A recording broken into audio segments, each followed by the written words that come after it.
নন্দিনীর কাছ থেকে একটু অনুভূতি নিয়েছি। এবার বুড়িমা এক হাতে পশরা নিয়ে ঘুরে এলেন সদর দরজায়, ডাকতে লাগলেন, জটিলা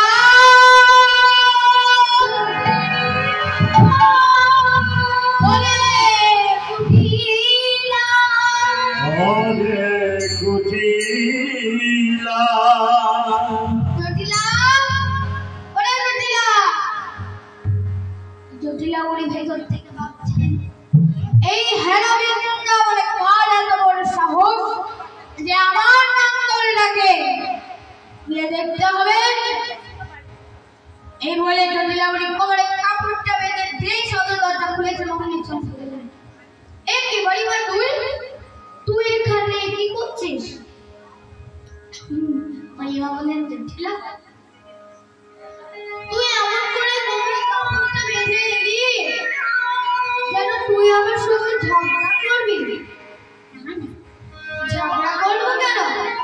তবে হ্যাঁ, আমি ভাবছিলাম এই হ্যানা বৃন্দাবনে এত বড় সাহস কার যে আমার তা তুই আর আমি সমদর্শী, তুই আমার নাম ধরে ডাকতে পারিস। তা তুই যাচ্ছিস কেন? মথুরার হাতে চললো যাচ্ছিস? আরে আমি যদি একাই যেতাম তাহলে আমি তোর কাছে কেন এলাম? আমি আমার সঙ্গে তোকেও নিয়ে যাব। জটিলা বুড়ি বলছেন, বুড়িমা যা বলেছিস করেছিস, আর এই কথা মুখেও আনবি না। কেন রে? আমরা ধনী হয়েছি,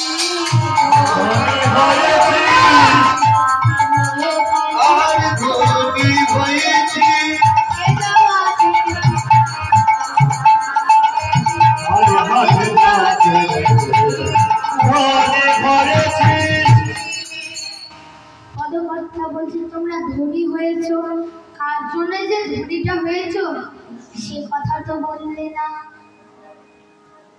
আমি বলি শোনো, তোমরা ধনী হয়েছ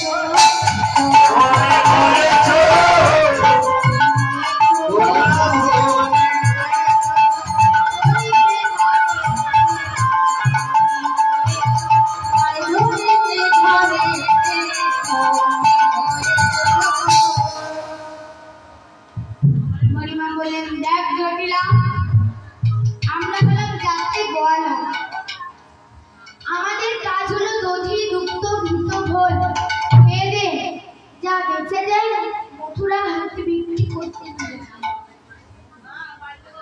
জটিলা বুড়ি বলছেন, তা বুড়িমা তোর সঙ্গে কে যাবে? কেন ছেলে আয়ানকে পাঠাবি? বুড়িমা আমার ছেলে আয়ান সারাদিন গরু বাছুর পালন করে যেটুকু সময় পায় মায়ের মন্দিরেই কাটিয়ে ফেলে। তাহলে তোর মেয়ে কুটিলাকে পাঠান। ওরে বাবা কি বলিস রে? আমার মেয়ে কুটিলা? আমার মেয়ে যদি কুটিলা হাঁটতে যায় তাহলে ওর সুন্দর হাতটাই ভেঙে যাবে।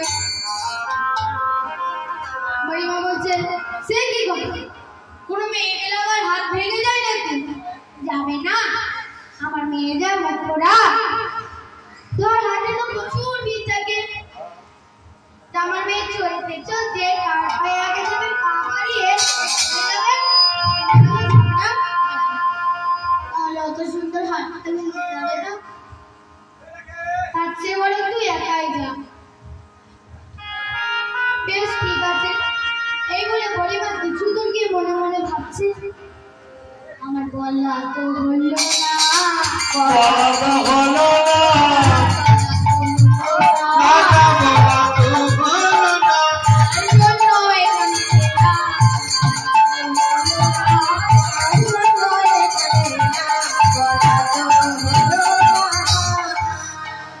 আমি যার জন্য এখানে এলাম সে কথাই তো আমার বলা হলো। আমি আবার যাব, আবার ফিরে এলেন কোথায়? জটিলার জটিলা বুড়ি বলছেন, এ বুড়িমা, তুই এখনই দিকে আবার ফিরে এলি?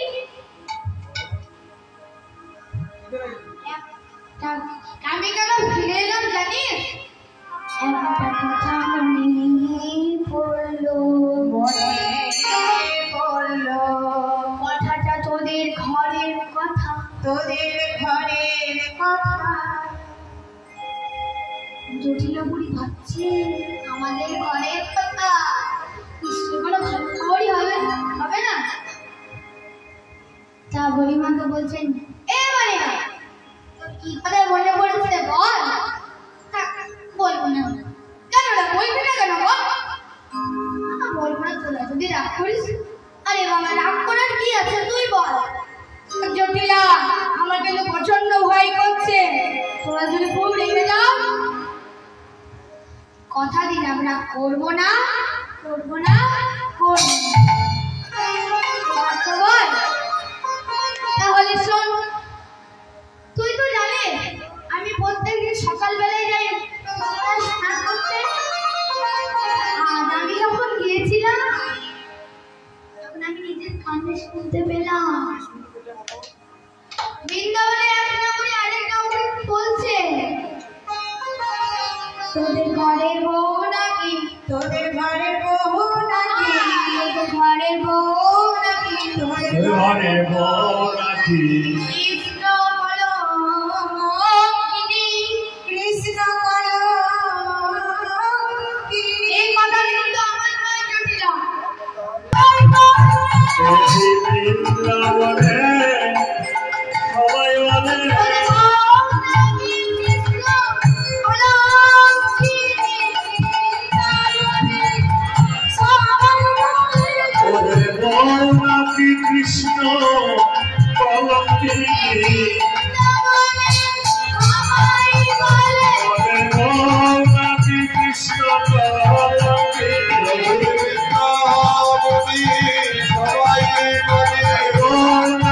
কৃষ্ণ কৃষ্ণ কলঙ্কি রাধা, রাধা কৃষ্ণ কলঙ্কি। এই কথা শুনে জটিলা এর কোনো একটা বিহিত করে দিতে, যাতে আমার বৌমাকে কেউ কোনোদিন কলঙ্কিনী বলবে না।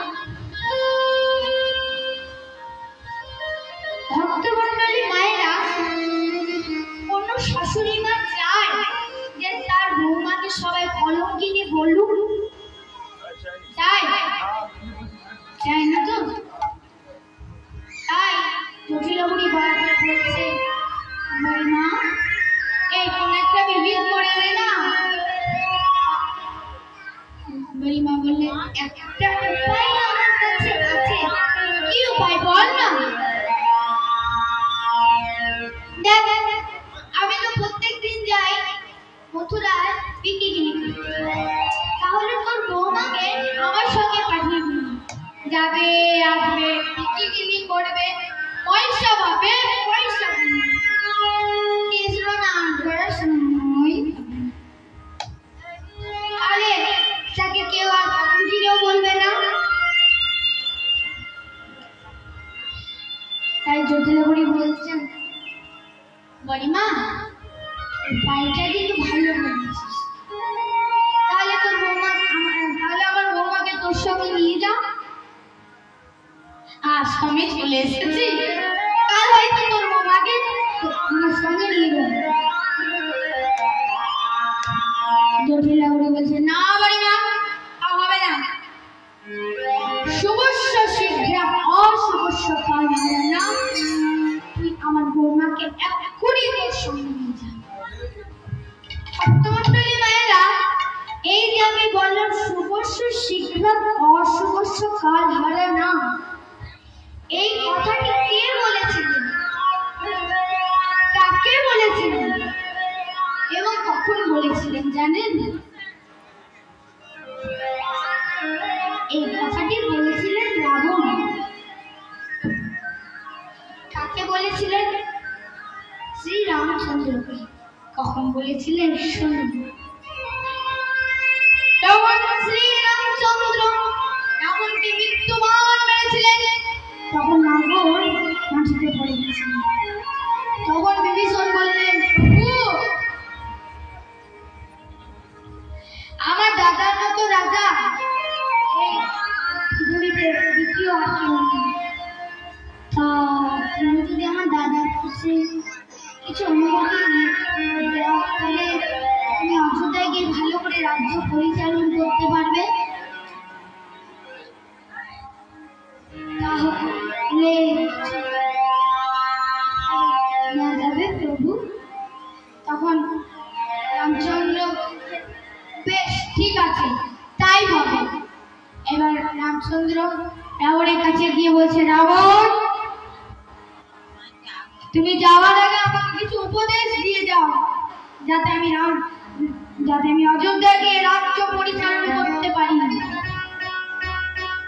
রাবণ বলছে, প্রভু, তুমি আমার কাছে উপদেশ চাচ্ছ, এটাই আমার ভাগ্য। তাও তুমি আমার কাছে উপদেশ চাইছো বলে আমি তোমাকে কি উপদেশ দেব? কি কি?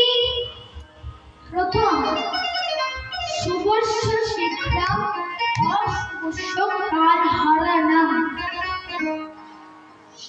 ও পথে নারী বিপজ্জনক। শুভস্য শীঘ্রম অশুভস্য কালহারাণম। রাবণ বলছে, আমার বহুদিনের একটা শখ ছিল যে আমি মধ্য থেকে একদম স্বর্গ পর্যন্ত একটা সিঁড়ি বানাবো। তা আমার ওই সিঁড়ি কালকার পশু কাল করতেই দিন চলে যায়, শেষে আমার অন্তিম কাজ চলে যায়। তাই কোনো শুভ কাজ হলে দেরি করতে নেই, আর অশুভ কাজ যত দেরি হয় তত দেরি করতে হয়, যেন সেটা না। আর পথে নারী বিপজ্জনক। আগেকার দিনে অত লাইট ফাইট কিচ্ছু ছিল না। তা তুমি যে সীতা দেবীকে আনলে, যদি সীতা দেবীকে না আনতে, তাহলে আমি সীতা দেবীকে হরণও করতাম না, এত বড় রাম রাবণের যুদ্ধ হতো না, ও আমার রামরাম যেত না। তাই পথে নারী বিপজ্জনক। এই দুটি উপদেশ দিয়েছেন কে?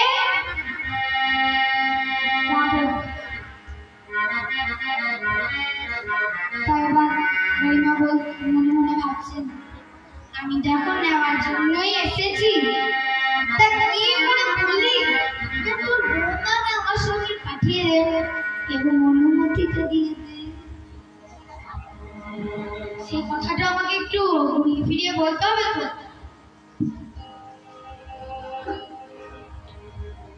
তাহলে গরিমা বলছেন, জটিলা, তোর অনুমতি ছাড়া তো তোর বৌমা যাবে না, তোর বৌমাকে বলে দে পশুরা সাজাতে। জটিলা বলে যাচ্ছে, বৌমা, ও বৌমা, পশুরা সাজা, গরিমায়ের সঙ্গে মথুরা যাবে।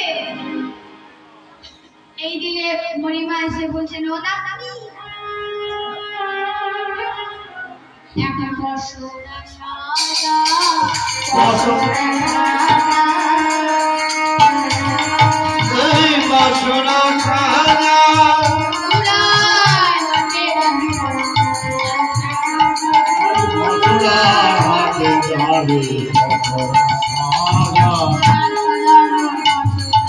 আমার সাজানো পশুরা সাজানো বসরা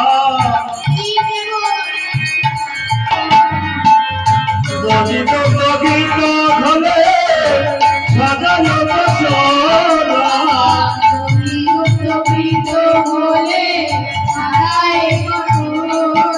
সাজিয়ে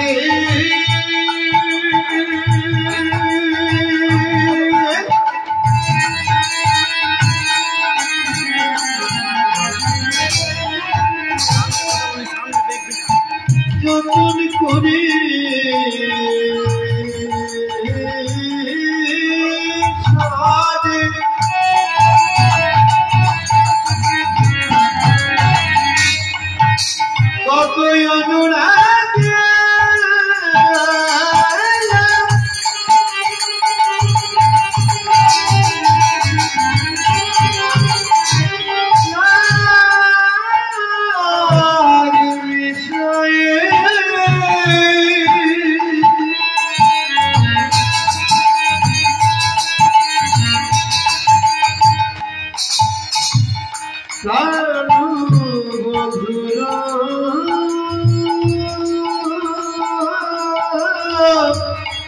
পানি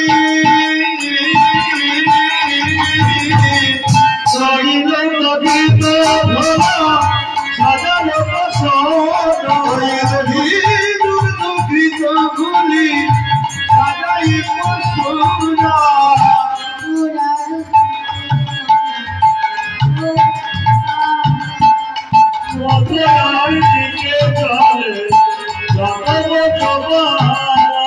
ওই মথুরা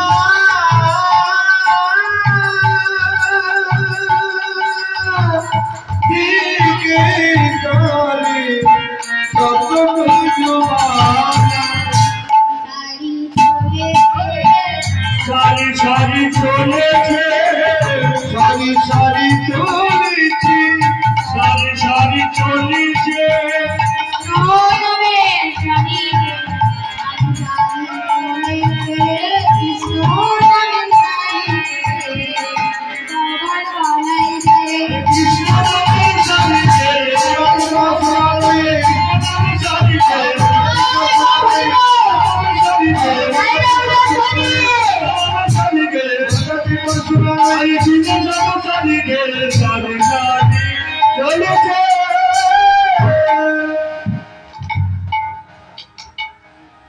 এই দেখো গোবিন্দ আমার বাঁশি বাজিয়ে মনে মনে ভাবছেন, বাঁশি তো বাজা না, রাধারানী যদি এসে বলে আমি আমাদের পাঠাতে দাও, তার জন্য একটা তরি লাগবে তো। মা যোগমায়াকে স্মরণ করলেন। মা যোগমায়া গোবিন্দের সম্মুখে এসে দাঁড়ালেন।